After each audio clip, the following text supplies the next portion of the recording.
안녕하십니까. 팩트체크를 통한 북벌을 알기 왈가왈부의 유영호입니다. 예, 오늘은 뭐 최근 문재인 정부 들어서부터는 조금 조용하지만은 그 박근혜 정부 때까지 그 문재인 정부 때도 지금도 있긴 한데 좀 조용하죠. 그 대북 삐라살포 하는 그 삐라살포 하는데 지금 박상학 씨가 많이 그걸 하고 있는데 박상학 씨보다 더 원조죠. 대북 삐라살포의 원조인 이민복 씨 대북풍선단 단장인 이민복 씨에 대한 팩트 체크를 해보려고 합니다. 그의 뭐 학력, 그다음에 북에서의 생활, 여기 와서의 문제, 뭐 이런 것들에 대해서 간단히 체크를 하도록 하고요. 그 사람 스스로 말한 경력에 의하면은 김책공대 반도체 학부를 다니다가 김일성 주석의 쌀이곧 공산주의자라는 김일성 주석의 교시에 따라 저기 어느 대학인데 저 남포에 있는 지방대학으로 농업대학으로 가서 농업을 했고 농업 연구를 하고 그래서 결국 자기가 북에서 최고의 그 농업 분야에선 최고의 과학자라 그래야 되나 그래서 국가과학원에서 그 연구원으로 일하다가 탈북한 사람입니다. 그리고 탈북하고 여기서 지금 삐라살포하는 것을 주업으로 하고 있는 사람입니다. 예, 이민복 씨에 대해서는 뭐 다들 알죠? 예? 그래서 여기 와서 알게 됐죠. 북에서는 삐라살포한다는 건 모르나? 몰라요, 저는. 우리 저쪽에 뭐 우리 북쪽에 사니까. 거기까지는 삐라가 안 날아가는 거고 일단. 못 가죠. 예. 이게 와서 페이스북에서 알았어요. 페이스북 통해서. 내 친구 신청해서. 이민복 씨가 친구 신청했어요? 그래서 이렇게 글 쓰는 거 봤는데 또 말 같지 않은 소리 하더라고. 그래서 욕에서 한번 싸움 붙었죠. 지금도 패친이에요? 지금 잘라버렸죠, 네. 그리고 실컷 놀려주고 그렇게 잘라버렸죠. 자기도 뭐 이 들어와서 국정원에서 그때도 이 대성공사죠. 대성공사에서 있으면서 이 사람은 95년도에 탈북한 사람이에요. 95년도 탈북은 더 일찍 했고 여기 한국에 들어온 게 95년도. 대성공사에서 자기가 뭐 그렇게 고문당했대요. 그러더라고요. 그랬는데 뭐 어쩌가면서 그러면 내가 그 댓글 달았어요. 내가 그래서 내 또 특징이 뭐냐면 내가 나이 60이라는 거 먼저 말하더라고. 자기 나이가 얼마라는 거. 그러니까 내 나이 많으니까 네 내한테 반말하지 말라 이게 57년생인가 그렇죠? 예. 근데 그때는 몇 년 전이니까 그러더는 거예요. 그래서 내 나이 무슨 상관 있냐고. 나이 돼서 밖에 놀아야지. 어른 돼서 봐지네. 그랬죠, 제가. 그래서 처음 알게 됐어요. 직접 그래서 어쨌든 페이스북 통해서 직접 아는 그런 게 됐군요. 이 사람이 보면은 이제 북에서 그 김일성 주석한테 그 편지를 올렸대요. 그래서 자기가 탈북하게 된 계기가 김일성 주석한테 편지를 올려갖고 자기가 볼 때는 그 북은 이제 협동농장 체제 아니에요. 협동농장 체제인데 그 자기가 농업을 연구하면서 개인농 쉽게 말하면 자본주의처럼 돼야 된다는 거지. 개인농을 해야지 생산성이 뭐 3배인가 5배인가 뭐 엄청 이 식량난을 해결하는 거는 그 방법밖에 없다고 개인 자본주의처럼 개인농이 되자고 김일성 주석한테 편지 보낸 것이 문제가 돼 갖고 자기가 결국 그 김일성 주석에 대한 환상도 깨지고 그 이후에 그러면서 탈북하는 계기가 됐다 이러더라고요. 그러면 이 사람들이 지금까지 북한인 건 가지고 지금 하잖아요. 삐라도 뿌리고 그게 다 거짓말이라는 소리잖아요. 그러니까 김일성 주석한테 자기 편지를 써서 정말 이게 개인농해야 생산량이 높아진다는 거는 그거는 당리 농업 협동화 방침에 대한 당의 농업 협동화 방침을 정면으로 도전하는 거란 말이에요. 그게. 그렇겠죠. 거기는 협동화 농장 협동화라 그러나 그렇죠. 협동농장 체제인데. 그런데 당 정책에 정면으로 도전하면서 편지를 써서 김일성 주석한테다 보낼 수 있었다는 거는 북한이 대단히 민주주의적인 사회라는 거잖아요. 그 사람 말이 맞다라면. 맞다라면. 그러면 대단히 민주주의적인 사회라는 소리지. 자기 의견을 서슴없이 이걸 말하면 대통령한테 대통령이 그 정책을 그 반대하는 그런 서면을 써서 딱 보낼 수 있다는 거. 그런 거잖아요. 그럼 북한 인권 문제 가지고 싸울 게 없지 얘는. 사실이라면 그렇다는 거예요. 사실이라면 만약에. 그리고 솔직히 말해 그렇죠. 개인농도 좋겠죠. 예? 그래서 협동은 더 좋아요. 우리 뭐 시골에 가보면 우리 그 상주 형님 있잖아요. 상주에 제 형님 모시는 분 한 분 계시거든요. 농사하시는 분인데 유기농 농사만 해요. 그분은 친환경 이런 것만 해. 그래 이렇게 일체 약 안 쓰고 하거든요. 그분은 농약이랑. 근데 그분한테 제 두문이 가서 일도 도와주고 그래. 일이 바쁠 때면. 근데 그분이 농기구를 안 빌리잖아요.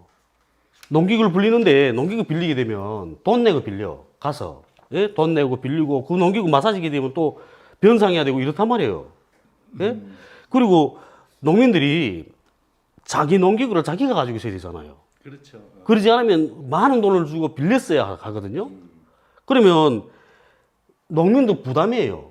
그분도 1억이 넘는 트랙터 2대, 트랙터 한 대 있고, 그 다음에 또 어쨌든 트랙터만 해도 그분한테 석 대인가 돼. 2대인가 석 대인가. 그 다음에 뭐 모내는 기계 있고, 달곡기 있고, 그러니까 제가 다 가지고 있어야 된단 말이에요. 그게 다 비리잖아요. 농업 정책에 대한 거를 여기서 얘기하긴 그런 거고. 어. 근데 그게 협동화하게 되면, 협동 농장에는 그런 작업반이 따로 있어요.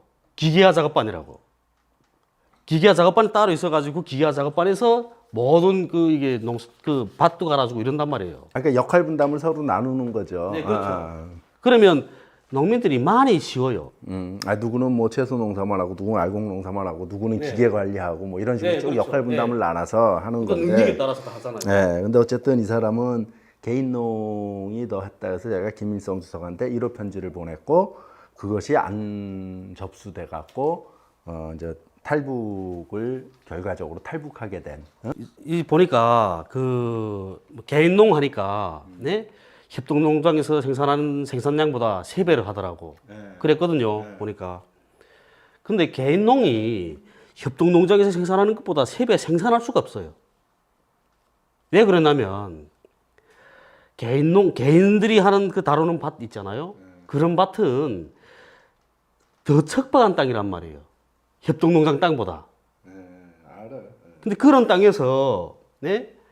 3배를 할 수가 없는 거죠. 아니지, 이 사람 논리는 그 협동 농장을 다 개인한테 나눠주라는 소리 아니야. 그랬다면 그 협동농장 협동농장 밭에서 자기가 했다는 건가? 아니, 그렇게 하는 것이 생산성이 크다 이런 거지.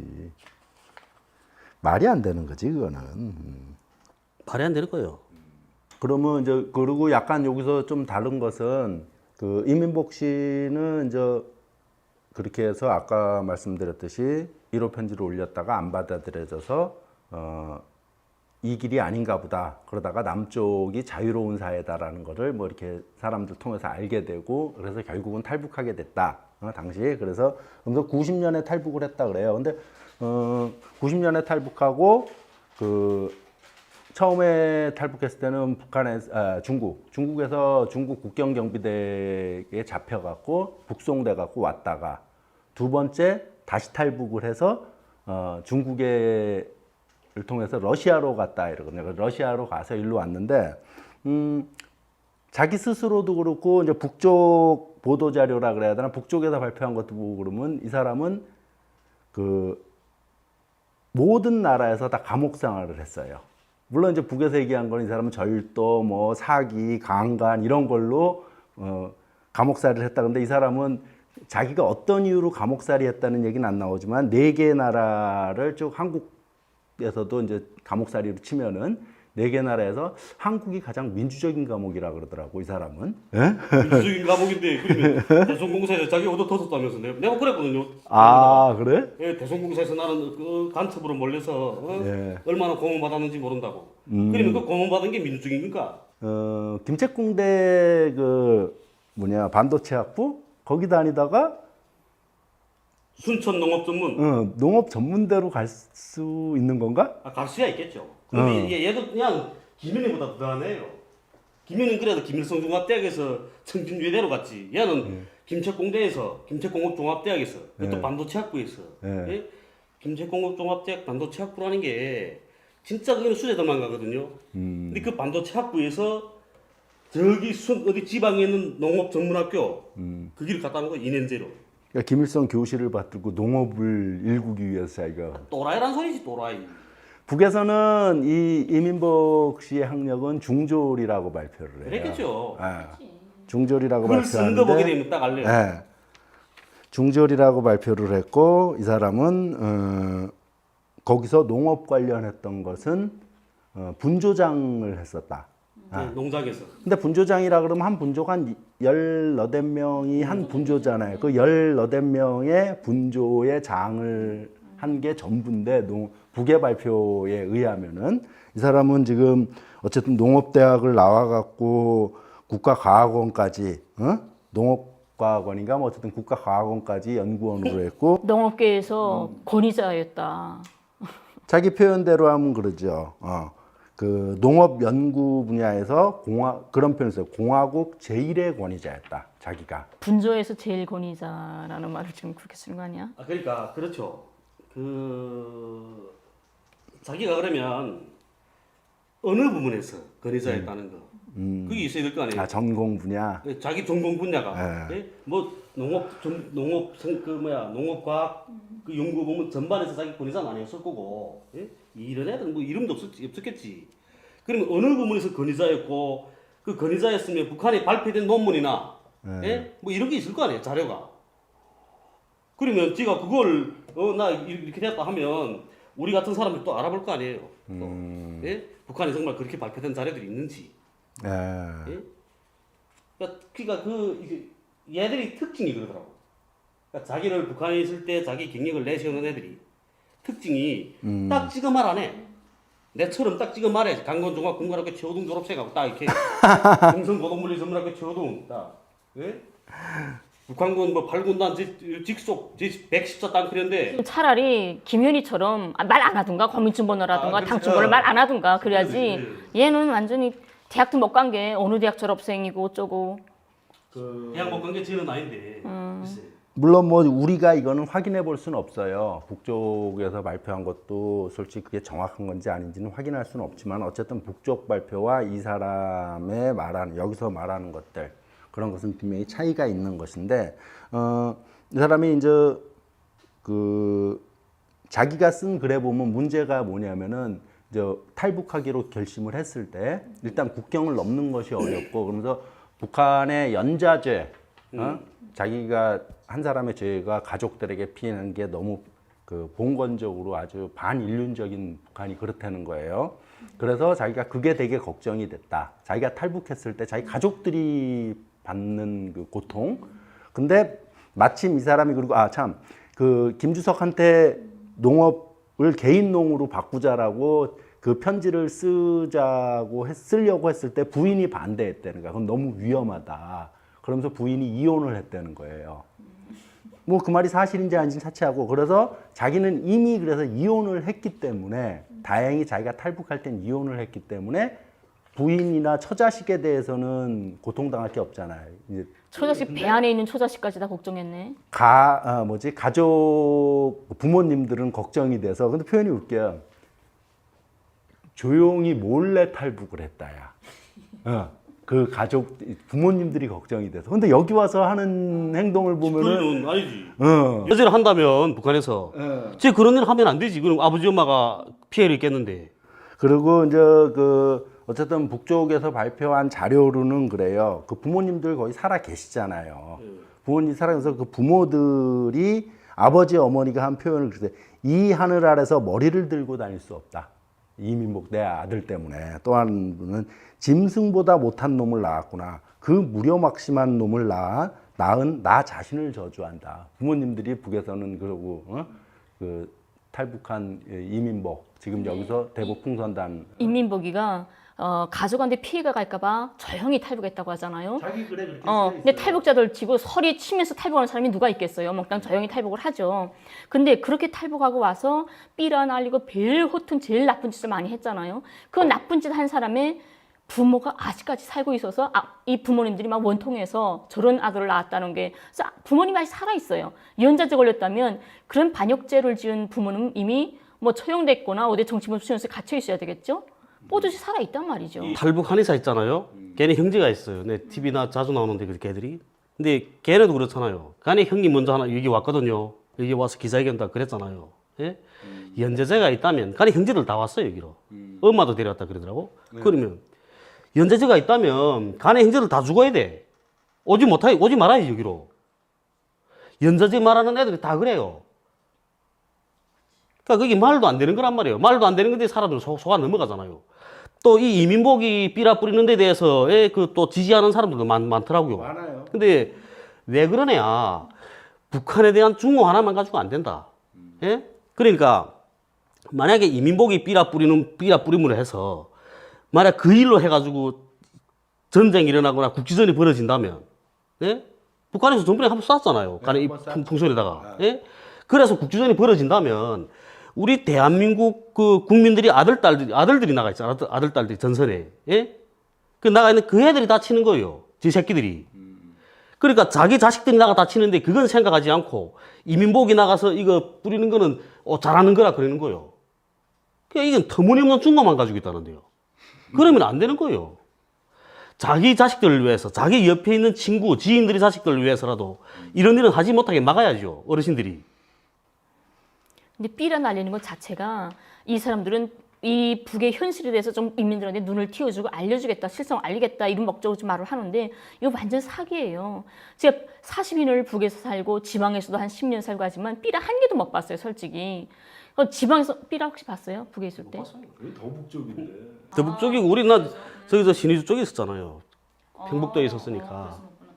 아니 삐라를 한 번도 못 봤거든. 내 친구들도 그렇고. 이민복이 선전할 때는 그래요. 자기는 특수한 과학적 기법으로 뭐 이렇게 잘 만들어, 쉽게 말하면 잘 만들었기 때문에 방방곡곡에 뿌려진다. 그런데 그거는 또 다른 탈북자분이 한 분 계세요. 그분도 이제 삐라 뿌리는 일 그런 거 하시는 분인데 한창권이라고 탈북인 단체 총연합 대표예요. 물론 이제 몇 년 전에 인터뷰한 거예요, 이분인데 이 삐라살포를 이 사람은 나쁘다고 생각하는 건 아니에요. 그런 거 하는 사람이야, 이 사람도 일종의. 근데 박상학이 이민복 이 사람들을 비판하면서 그 이민복이 삐라가 전국 방방곡곡에 간다. 근데 실제 많이 가야 30km밖에 못 간다. 근데 마치 전부 가는 것처럼 그렇게 말하는 건 거짓말이고, 그 사람 표현대로 하면 그렇게 어떤 표현을 썼냐면은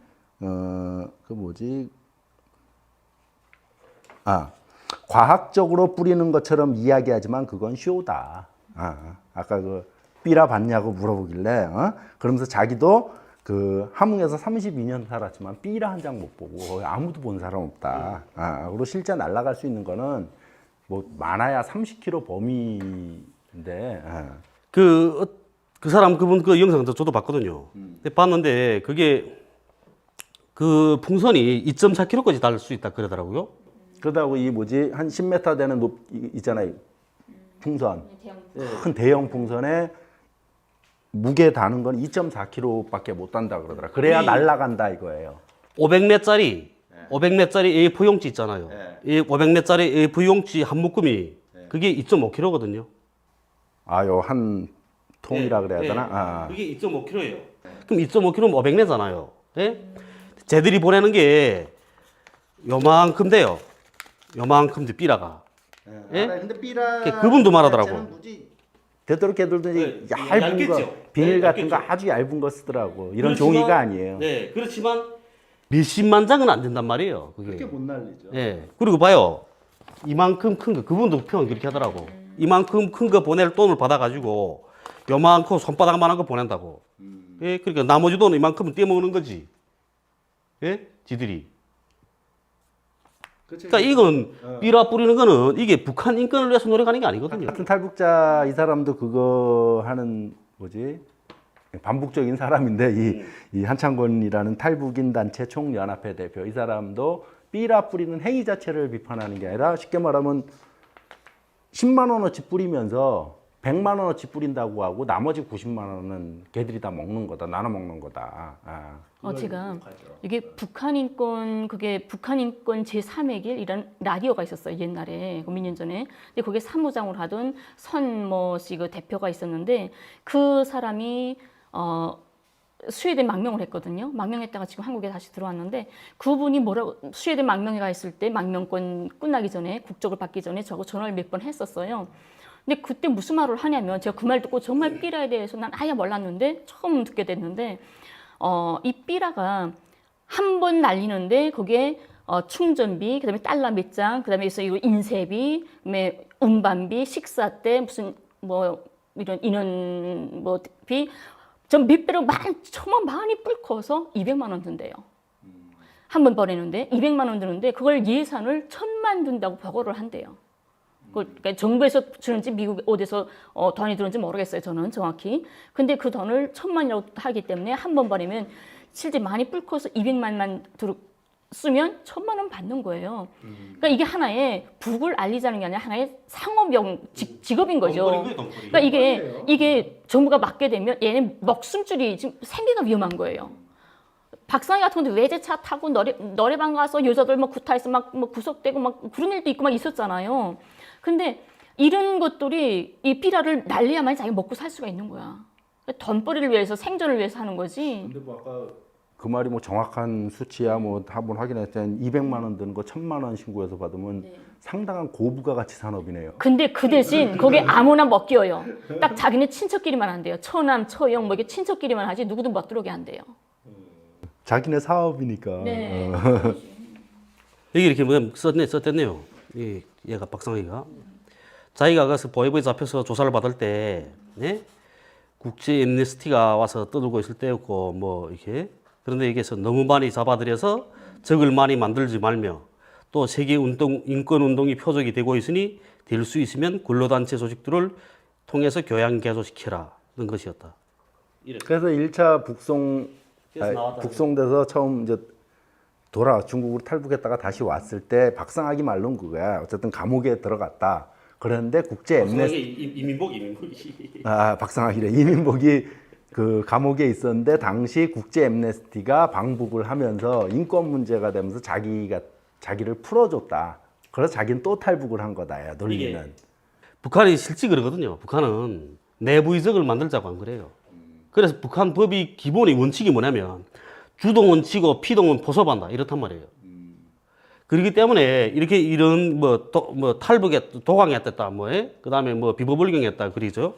그렇게 했다 해서 그걸 처벌하지 않는단 말이에요. 그러니까 또 나와서 또 도망치는 거잖아요. 근데 거기다 대고 뭐 반인권적이고 뭐 이렇게 뭐 육갑치면 안 되지. 그리고 또 여기 보세요. 또 무슨 라디오와 인터넷도 없는 유일한 나라로서 그 옛날에 여기도 인터넷이 없었지. 한국도 옛날에 있었어요. 옛날부터. 최근에 다 발전하면서 다 인터넷도 생긴 거고 그러잖아요. 라디오 같은 건 라디오와 인터넷이 없는 유일한 나라라고 이 사람이 증언이죠. 일종의 증언했던 거는 북한의 옛날이 아니에요. 뭐 한 10년 전쯤 되나? 10년 90년도 그때인가? 2000년인가 이 글이 쓰여졌던 게 그런 거니까 그때 라디오도 없었다는 말이 되는 거거든. 아니 우리 어렸을 때도 라디오 있었어 우리 집에. 내가 저번에 한번 말한 것 같은데 우랄 114라는 라디오 전축 있었어요 이렇게. 그러니까 뭐 여기서는 이 사람은 이제 북한이 그렇게 폐쇄된 사회라는 표현을 뭐 이 사람은 그렇게 라디오와 인터넷이 없는 유일한 나라다 이런 식으로 표현을 한 거예요. 얘네 말 이렇게 보게 되면 모르는 사람은 보면 정말인가 하죠. 정말인가. 북에서는 이 사람이 뭐 이제 아주 그 개인주의적인 사람이고 학창 시절 때부터 그래서 주변 그 친구들 증언하는 거며 뭐 그런 사람이었고 그러니까 거기서도 온통 돈밖에 모르다가 결국은 밀수하고 뭐 중국 가서 뭐 넘기고 그러다가 결국은 이 사람이 체포되고 이러면서 또 그런 것들을 좀 고쳐주려고 옛날에 개인주의적이 됐을 때 그때서 좀 오히려 직책을 맡긴 것이 분조장이라 그러는 거거든. 근데 분조장 했을 때도 그 일종의 그것도 권력이라면 권력이죠. 10몇 명의 대표, 한 15명의 대표로서 거꾸로 거기서 알곡 같은 거 그거 뭐 또 횡령하고 이래갖고 이거 있잖아요. 이게 또 있었네요. 또 탈북 과정에서 가장 어려운 사선은 국경선 돌파였습니다. 군사분계선을 택하기에는 너무 막연한 장벽이어서 중국 국경인 압록강을 넘기로 결심할 수밖에 없었습니다.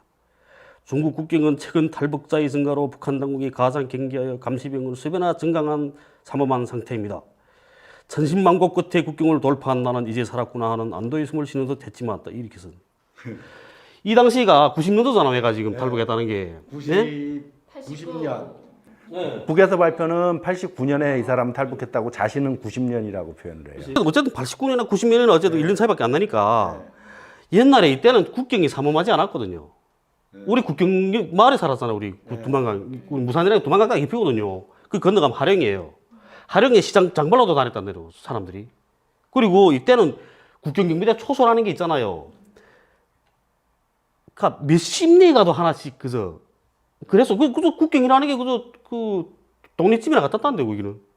그 두만강 건너 저쪽에 중국도에 가서 따로 이렇게 여기처럼 철책이 있고 이런 거 아니에요? 아니에요. 이 사람은 철책이 있다 그러는 거 아니에요? 이- 삼엄한 경비에. 진짜 거짓말 치는 거고 얘는 부풀려야 되니까 자기가 이 사선을 치고 왔다 뭐 이래야 되는 거니까 그러니까 그런 거고 그때는 있잖아 우리 어렸을 때는 두만강 건너서 중국 쪽에 가서 이렇게 그 반도질에 고기 잡고 그다음 거기서 이렇게 그 뭐야 이렇게 가마 갖다 놓고 끓여서 어죽도 써먹고 이랬거든요. 아, 중국 가서 어죽 끓여 먹고 이랬어요? 예, 그게 또 우리 삼엄하다는데 이민복은. 우리 쪽에는 이 그 두만강 건너편에 친척집이 있는 사람 너무 많아요.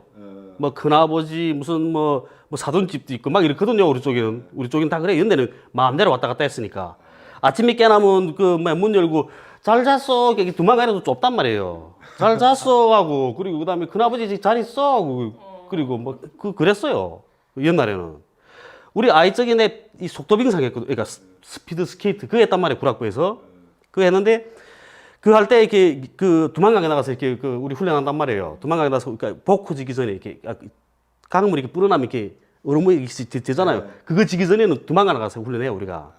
이게 훈련하는데 훈련할 때면 중국 애들 있잖아요. 그때 중국이 못 살 때란 말이에요. 80년대 그때 80년대 한 중후반 때 중국 애들이 이렇게 기운 옷 입잖아요. 가는 또 특이하게 옷 기우면 이렇게 색깔 맞춰 입는 게 아니고 그 왕초 같은 색깔 갖다 또 붙이거든요. 뭐 이게 뭐 시꺼먼 옷인데 세타양천으로 네모랄 것도 네모하게 딱 큼직하게 해서 떡떡 붙여가는 그런 옷 입고 온단 말이에요 애들이. 근데 그때도 중국은 이게 사탕 있잖아요. 사탕이랑은 맛있었어요 중국게 향내가 나고 향로 말하니까 그러겠죠. 그리고 그다음에 이 전지 있잖아 전지. 그러니까 뭐라나 여기서 전지복 뭐라든가요? 전지야? 후레쉬? 후레쉬 중국 후레쉬 좋았단 말이에요 북한 거보다 영 밝았어요. 그런 거 들고 와서 애들이 좀 타자 따라다닌단 말이야 걔들이. 그러면 우리 휴식할 때 있잖아요. 스케이트 딱 벗어서 타라 딱 주고 그리고 걔들이 와서 전지도 주고 전지약도 주고 이랬죠. 아니 어쨌든 뭐 그런 재밌는 그러니까 얘기가 그때 되는 게 아니라 그러니까 국경이라는 게 그냥 삼엄하지 않았다는데요. 어, 그게 95년도에 96년도에 국경 증편하게 돼요. 북한 국경 경비대가. 고난의 문 시작돼. 예, 시작 그러면서 국경비대 증편했단 말이에요. 이제 국정원이죠. 국정원 애들이 쉽게 말하면 여기서 많이 그 뭐라 그러지? 그러니까 저 뭐야 속꼬리 가져오라 뭐 리르모 뽑아오라 이러면서 그럴 때 그렇게 되면서부터 그다음에 국경 증편한 거예요. 근데 이 사람이 올 때는 뭐 그냥 마음대로 내 마음대로 왔다 갔다 할 때요 그때는. 그래서 거짓말만 치고. 아 이게 러시아 그때 소련이잖아. 그때는. 근데 소련도 엄청 어이가 없는 나라네요. 모스크바 신학대학을 다녔어. 탈북자인데 얘가 국적도 없는 애가. 신학대학에 모스크바 신학대학에 그 조회 한번 해봐요. 아니 모스크바가 소련이 이렇게 탈북자를 국적도 없는 애를 신학대학 대학생으로 입학을 시켜주나? 그거는 뭐 그때도 그 소련이 이렇게 붕괴되는 상태였잖아요. 92년대 붕괴. 예, 그러니까 이렇게 그 붕괴되는 그런 과정을 지금 그 거치는 예, 상태였으니까 그럴 수도 있다 생각되긴 나는데. 좀 정리를 합시다. 이게 뭐 계속 이런 식으로 중구난방으로 나갈 수 있는 건 아닌 것 같고 시간도 그렇고. 그러니까 일단 오늘은 그냥 간단히 이렇게 그 지금 대북풍선단 단장이죠. 북한으로 삐라 뿌리는 이민복, 북한 삐라 살포의 원조인 이민복에 대해서 간단하게 그의 글, 그의 주장 그런 것들에 대해서 간단히 살펴봤습니다. 예, 감사합니다.